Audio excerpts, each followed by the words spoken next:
Olá, meus caros, bom dia, bem-vindos aqui de volta ao nosso canal. A gente hoje vai falar a respeito do processo de colonização da América Espanhola, como que a Espanha organizou a sua colônia, sua parte da América, como que ela administrou, como que foi a exploração econômica desse território. Vamos fazer um estudo muito parecido com aquele que fizemos quando começamos a falar da história do Brasil. Para essa aula, eu queria que vocês separassem aí um espaçozinho no caderno de vocês para fazer registro, para fazer anotação, porque embora a gente vá trabalhar com o slide, esse material esteja disponível para vocês, existe parte da matéria que eu vou simplesmente falar, que eu vou explicar, mas que não está registrada, não está anotada nos slides. Por isso é fundamental que vocês tenham esse papelzinho para poder fazer essa anotação. E nesse momento eu vou falar um pouquinho mais devagar, vou tentar falar um pouquinho mais devagar, tá bom? Vamos começar então falando desse processo de colonização da América Espanhola. Da mesma forma que a colonização da América Portuguesa, a colonização da América Espanhola ela é baseada nos princípios mercantilistas, em uma ideia de uma economia que deveria funcionar para fortalecer o Estado português. A ideia do extrativismo colonial, a ideia do exclusivismo colonial, do pacto colonial, de uma relação de subordinação dessa região que está sendo colonizada, que foi conquistada, que começa a ser explorada, ela vai se subordinar à metrópole, à Espanha, nesse caso. Só que diferente do que aconteceu com Portugal, o primeiro foco de exploração da América Espanhola não foi a produção agrícola, não foi aquela noção de grandes fazendas, de produção de açúcar, que permeou a história, o primeiro momento da história colonial brasileira. Não é que isso não existisse na América Hispânica, mas não foi o primeiro objetivo. Porque, diferente do que acontece com Portugal, a Espanha consegue encontrar ouro, consegue encontrar essa riqueza imediata, os metais preciosos tão desejados pelas coroas europeias no século XVI, dentro dessa política mercantilista. Então, eles encontram esse ouro. E o primeiro momento, a primeira fase da exploração colonial espanhola vai se dar na conquista e, depois que eles conquistam um território, na extração mineral. O que em alguns livros está posto como a ideia do bulionismo. O bulionismo é você explorar esses metais preciosos com a ideia de acumular esses metais preciosos para poder engrandecer esse Estado. Então, isso que seria essa política bulionista espanhola que vai se dar. Dentro aí, então, dessas práticas mercantilistas, de práticas voltadas para o mercado, mas voltadas para o mercado não com o objetivo de desenvolver esse mercado, mas com o objetivo de afirmar ali o Estado espanhol. Da mesma forma que a gente tem a questão do mercado em Portugal, mas com o objetivo de afirmar esse Estado absolutista existente dentro de Portugal.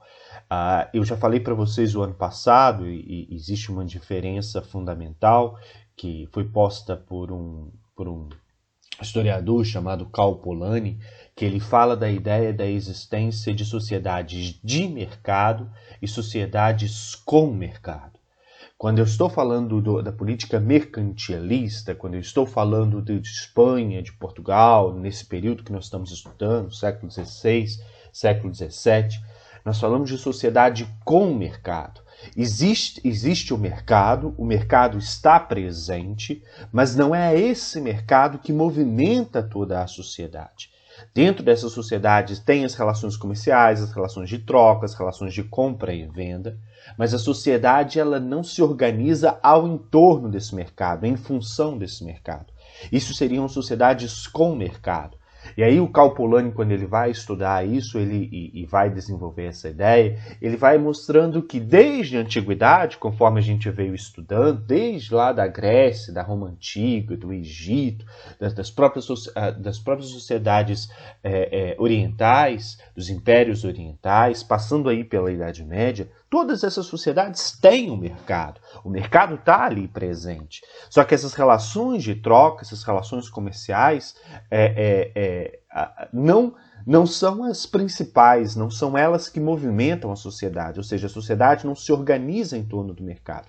Ele existe, mas ele existe em um grau de importância menor do que outras relações políticas, sociais. O que o Karl Polanyi identifica como sociedades de mercado são aquelas sociedades que se afirmam principalmente a partir do século XVIII, que são sociedades que vão se organizar ao entorno do mercado, elas funcionam em função do mercado.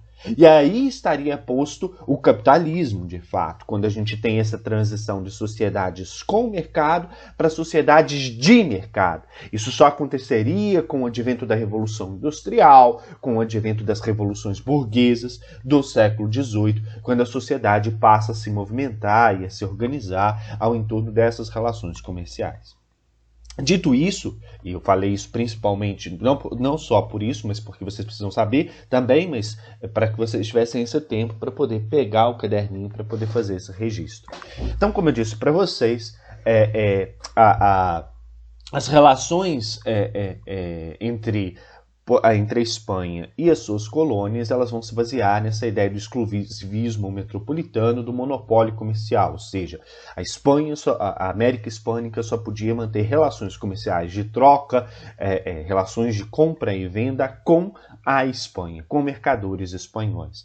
Então a colônia ela só poderia estabelecer relações comerciais com a sua metrópole. E quando eu falo relações comerciais, eu estou falando até mesmo na questão da extração mineral, do envio dos metais preciosos que eram retirados de dentro da região da América Hispânica para a Europa. Vou começar aqui uma explanação que não tem anotações aqui, então eu queria que vocês prestassem um pouco mais atenção, correto?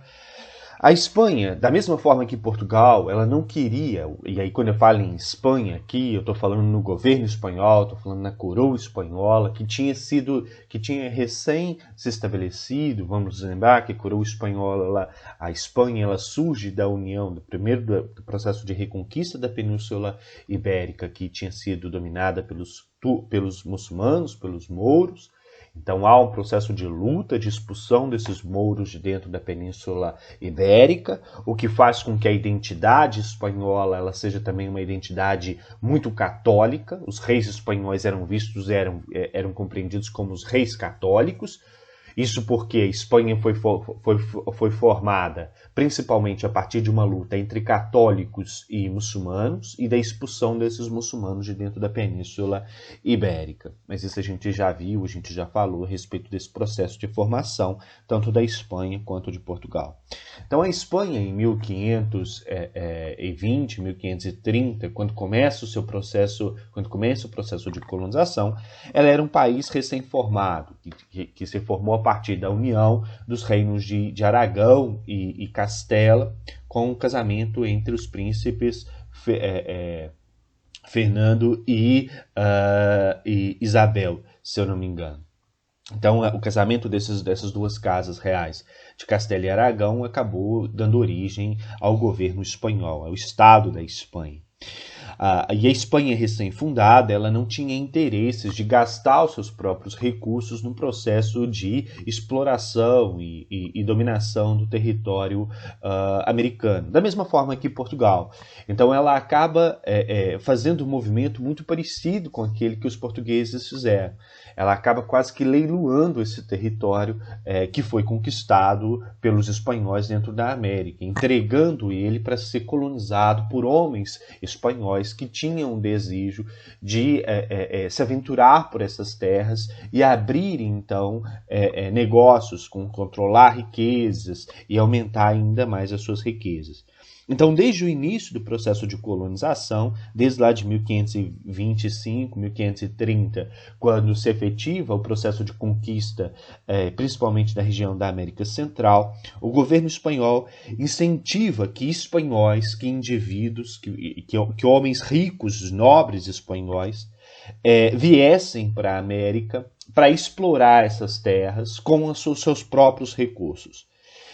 E às vezes a gente para pensar assim, mas quem que seria o louco que viria para a América naquele contexto de não saber ainda que território que é esse, de ter que desbravar esse território? Era de fato uma loucura se a gente fosse parar para pensar que a novidade que a América representava naquele momento. Mas no que tange à América Central, era uma possibilidade iminente de riqueza, era uma possibilidade de você se tornar ainda mais importante e mais rico do que você era. Então essa possibilidade ela acabou por atrair a atenção de alguns nobres espanhóis, que procuraram a coroa e assinaram contratos com essa coroa, com a coroa espanhola, para explorar as terras americanas. E nesse contrato previa que eles explorariam essas terras americanas com seus próprios recursos. Então fica evidente que não havia um desejo primário da coroa espanhola de gastar os seus recursos, de gastar o seu dinheiro para investir nesse processo colonial. Esse movimento de acordo, de procurar esses nobres espanhóis, ele existia bem antes da própria formação da Espanha, ainda dentro da Península Ibérica. Era uma prática da coroa de Castela, principalmente, se aliar a esses nobres para que esses nobres gastassem seus próprios recursos para poder explorar territórios que pertenciam à coroa de Castela. E tivessem também, não só explorassem essas terras, mas fosse uma representação também do domínio, do poder, do controle do Estado castelhano em outras regiões.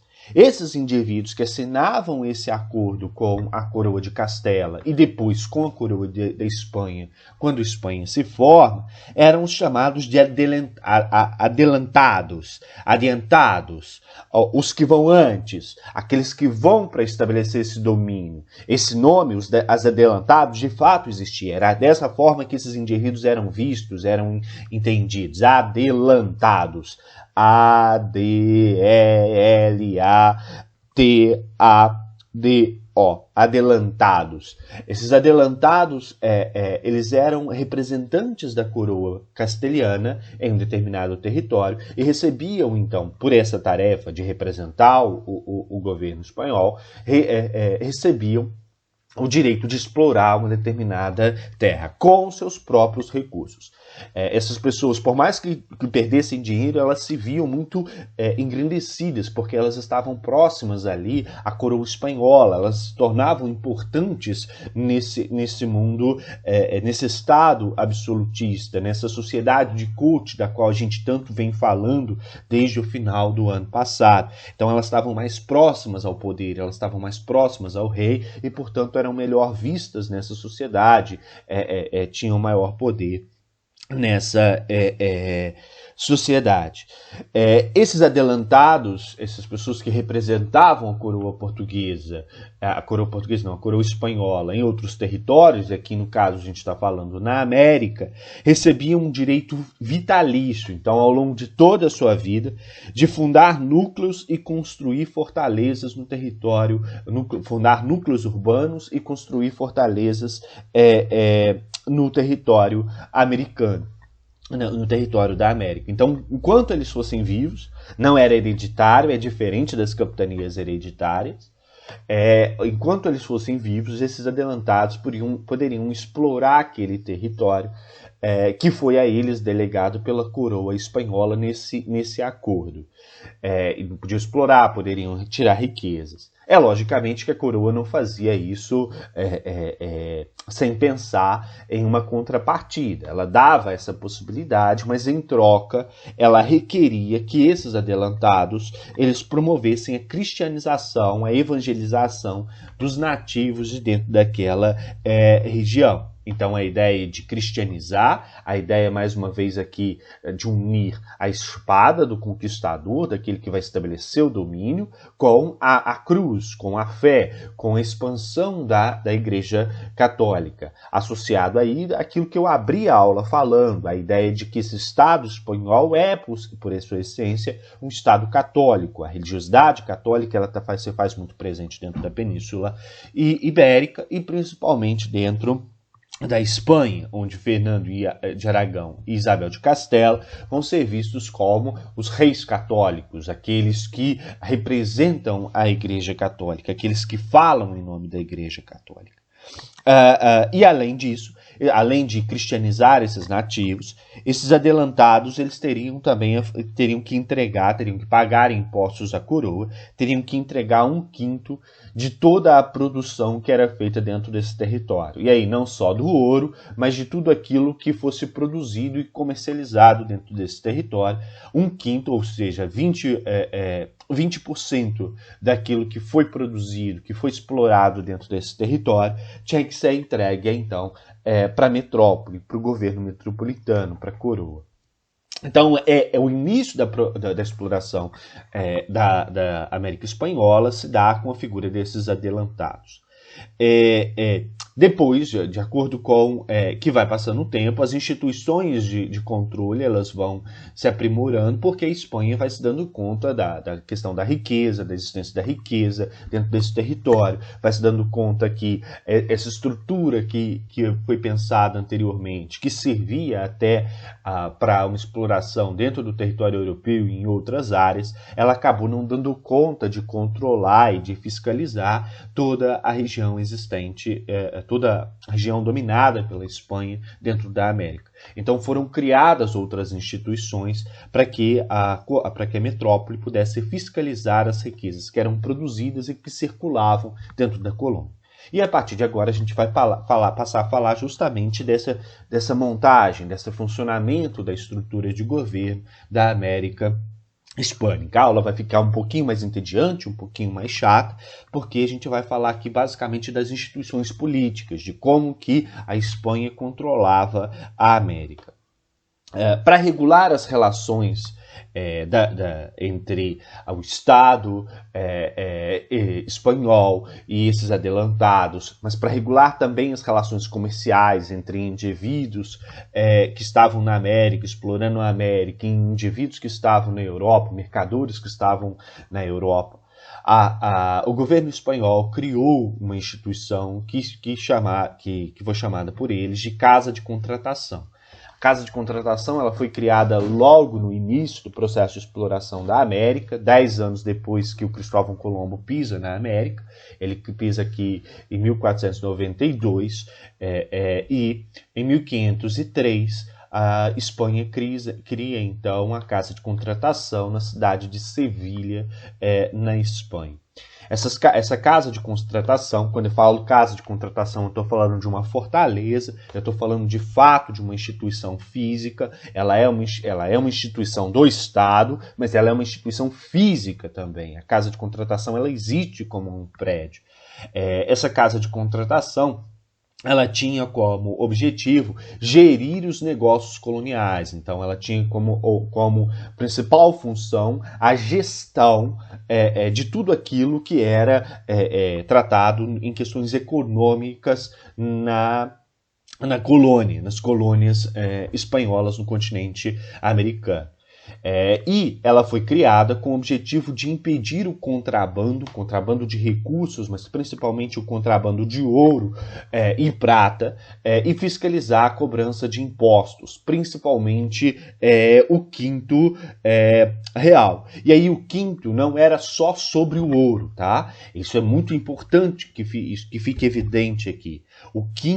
A quinta parte que pertencia à coroa, a quinta parte que pertencia ao governo espanhol era cobrada sobre o ouro e sobre toda e qualquer relação comercial que se fazia dentro das colônias espanholas. Então, tudo aquilo que era comercializado, vendido, todas as riquezas que circulavam, tinham que pagar esse quinto real. Esse quinto real era cobrado onde? Na casa de contratação. Mas para que isso fosse cobrado nas casas de contratação, tinha-se que trabalhar com a ideia do regime de porto único. O que é porto único? Uma única região por onde entrariam esses produtos, ouro, e todo e qualquer negócio, todo e qualquer produto que viesse da colônia, entrariam por uma única porta, por um único porto na região da Espanha. Esse porto era localizado a princípio na cidade de Sevilha, era de fato um único porto. É a mesma coisa que, para entrar na sala de vocês, vamos imaginar que quando a gente estava na CEDAF, para entrar na sala de aula, eu só tenho uma porta. Então a ideia do governo espanhol era essa, que todo mundo, todas as riquezas que fossem adentrar na Espanha tivessem que passar obrigatoriamente por essa porta, facilitando assim a fiscalização e a cobrança de impostos sobre a circulação dessas riquezas. Ah, professor, mas as pessoas, o Oceano Atlântico era gigantesco, as pessoas pensavam em contrabandear, não só pensavam como faziam. O Oceano Atlântico era gigantesco, havia contrabando, havia pirataria, a Inglaterra roubava muito navio carregado de ouro que vinha da América Hispânica para a Espanhola, para a Espanha. Então havia contrabando, havia pirataria, mas no que a metrópole podia fazer para poder tentar controlar, ela fazia. E uma das estratégias é a criação da casa de contratação e a instituição da ideia de porto único. A princípio um só, e depois, com o passar do tempo, os espanhóis abriram também um porto na cidade de Cádiz, na Andaluzia. Então você tem esse regime de porto único, que a princípio é um só, mas depois você vai ter dois portos, o que também já facilitava, evitando assim que esses navios pudessem se aportar em qualquer região da Espanha, porque isso dificultaria o controle, dificultaria a fiscalização. Além disso, as casas de contratação elas vão ter também a função de nomear os funcionários que vão exercer cargos, que vão exercer funções dentro da América Hispânica, os vice-reis, os governadores de capitanias e alguns indivíduos que vão exercer a função de evangelização e a função também de governabilidade dentro da América Hispânica. Para além, as casas de contratação também funcionavam como Supremo Tribunal de Justiça, também tinham esse poder judiciário. Então era uma grande instituição, a principal instituição que a gente tem a princípio, nesse início, de controle sobre a questão econômica e circulação de riquezas e o exercício da justiça e administração colonial, são essas casas de contratação. É a casa de contratação de Sevilha, localizada em Sevilha, na Espanha. Abaixo das casas de contratação estavam as audiências. As audiências eram instituições que funcionavam nas principais cidades, nos principais centros urbanos coloniais. Então, a casa de contratação ela estava lá na Espanha, ela estava sediada em Sevilha, e abaixo das casas de contratação a gente tinha as audiências. As audiências eram instituições de competência administrativa e judiciária. Era como se fosse um braço da casa de contratação dentro de algumas cidades existentes na América Hispânica. As cidades mais importantes tinham essas audiências. Eram instituições de competência administrativa e judiciária, então elas iriam administrar e iriam resolver questões relacionadas à questão da justiça, à questão do julgamento da legislação. Para além das audiências, existia também o Conselho das Índias, que foi criado mais tarde, que foi criado em 1524.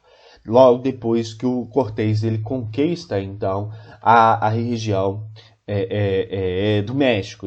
Logo depois da conquista dos astecas, a Espanha cria o Conselho das Índias. O Conselho das Índias era uma instituição que trabalhava lado a lado com as audiências. Também era uma instituição que tinha seus braços na América e que tinha seus braços também na Espanha. Ele trabalhava ao lado das casas de contratação e das audiências. Era uma instituição paralela.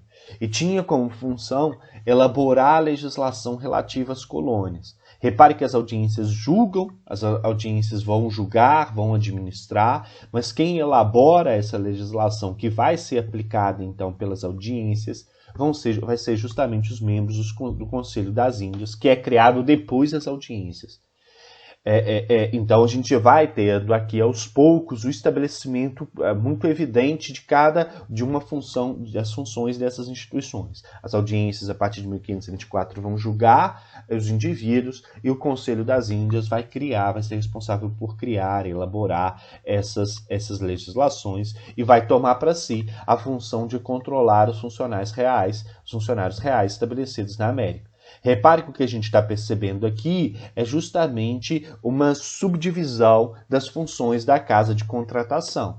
Antes a casa de contratação que nomeava esses funcionários, antes a casa de contratação que estabelecia a questão da legislação, isso a partir de 1503. Quando o processo de colonização ele vai se tornando mais complexo, ele vai demonstrando falhas, porque havia contrabando, havia dificuldade de fiscalização. Quando o ouro vai sendo descoberto de maneira mais abundante, a prata também, a Espanha começa a pensar uma forma mais racional de administrar a sua colônia e começa a dividir as funções que antes eram concentradas na casa de contratação.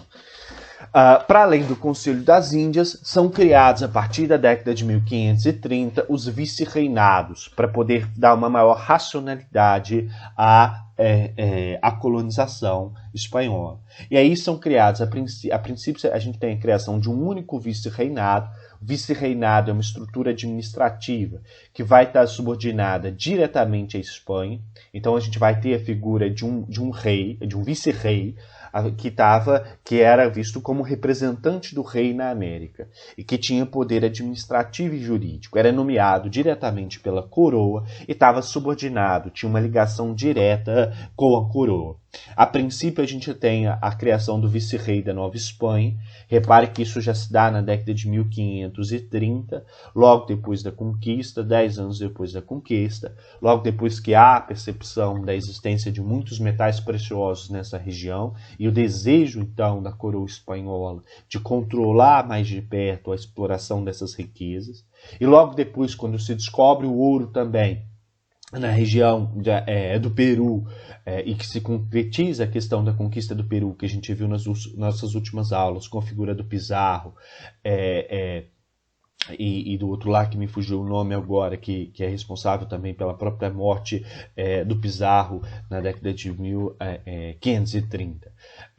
Depois que a gente tem a questão da conquista do Peru e a descoberta do ouro, também é criado o segundo vice-reinado. Então a gente tem essa estrutura, o vice-reinado da Nova Espanha, o vice-reinado do Peru. E mais adiante, no século XVIII, quando se descobre a prata na região aqui da América do Sul, cria-se o vice-reinado do Prata e o vice-reinado de Nova Granada aqui no século XVIII. Então, era uma estrutura administrativa, você tinha o rei, os vice-reinados, que ao final são 4 vice-reinados, e além disso a gente tem essas instituições que são instituições mais administrativas e jurídicas, que são o Conselho das Índias e as audiências.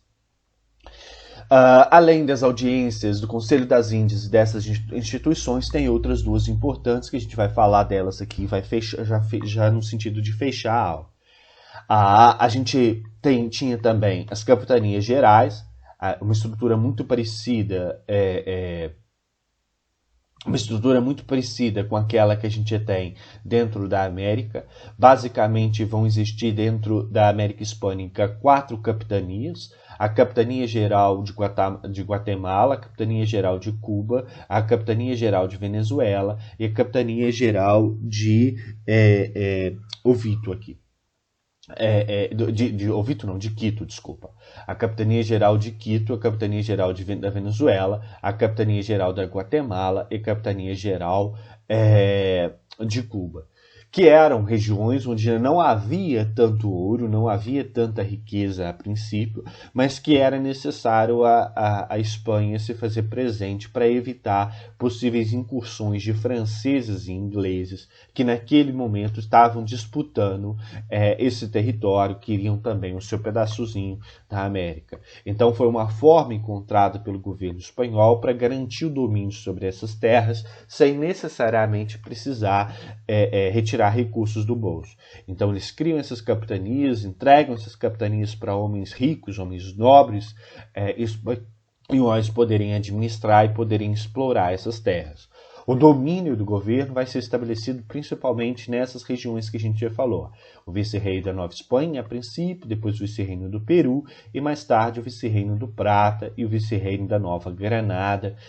Mas a criação do vice-reino da Nova Granada não termina, não encerra com a questão da capitania da Venezuela e da capitania de Quito, geral de Quito, que continuam a existir, correto? Além disso, além dessas estruturas das capitanias gerais, a gente tem ainda a questão dos cabildos. Os cabildos eram as instituições administrativas locais. Se os vice-reis eram mais gerais, eram como se fosse para a gente hoje os nossos estados, então o rei estaria na posição do nosso presidente, os vice-reis na posição dos nossos governadores de estado, mas eles não eram escolhidos pelo povo, eram indicados diretamente pelo monarca, pelo rei. E na administração municipal, na administração local, a gente tinha os cabildos. Os cabildos eram como se fossem as câmaras municipais, como se fossem as prefeituras, e eram responsáveis pela administração local, por decidir as questões locais, por governar de forma local, por estabelecer a justiça, por estabelecer as regras locais. E eram comandadas pelas elites locais, que na América eram chamadas de crioulas. Os crioulos na América eram os filhos, e isso é muito importante, a gente vai começar a aula falando, eram os filhos de espanhóis nascidos na América. Era filho de um espanhol com uma espanhola que nasceu na América. Esses indivíduos eram compreendidos diferentes, eram diferenciados na sociedade para aqueles que nasceram dentro da Espanha. Então, se você era filho de um espanhol com um espanhol e nasceu na América, você era inferior àquele filho de um espanhol com espanhola que nasceu na Espanha.